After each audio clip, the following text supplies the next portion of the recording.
تو فرماتے میں نے دعا مانگنے کا طریقہ اپنی بیوی سے سیکھا۔ حضرت وہ کس طرح؟ فرمانے لگے میری بیوی نے نا مجھے کوئی کام بتایا، کچھ پیسوں کی ضرورت کے لیے کہا، تو میں نے اسے کہا کہ بھئی ابھی میرے پاس نہیں ہے، کچھ دنوں میں آتے ہیں تو میں دے دوں گا۔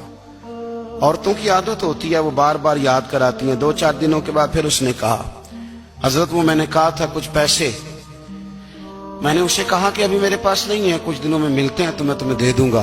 اس نے کچھ دنوں کے بعد پھر کہا حضور وہ میں نے کچھ پیسے کہے تھے۔ فرماتے میں نے ڈانٹ دیا، میں نے کہا کہ کیا تو روز مجھے شرمندہ کرتی ہے، کہا نا میرے پاس نہیں ہے، ہوں گے تو دے دوں گا، تو روز یاد کراتی ہے۔ فرماتے ہیں اس نے پہلے تو میری ڈانٹ کو سہا، پھر میرے سخت جملوں نے اس کی آنکھوں میں آنسو پیدا کر دیے، پھر اس نے اپنے آنچل میں اپنے اس دکھ کو سمیٹا، اور پھر اس نے ایک جملہ کہا تو میں رو پڑا، اور مجھے اپنے رب سے مانگنے کا طریقہ آ گیا۔ مجھے کہنے لگی حضرت جی آپ نے ڈانٹ دیا، میں نے سہ لیا، پر آپ ہی میرے شوہر ہیں، بتائیں نا آپ سے نہ کہوں تو میں کس سے جا کے کہوں۔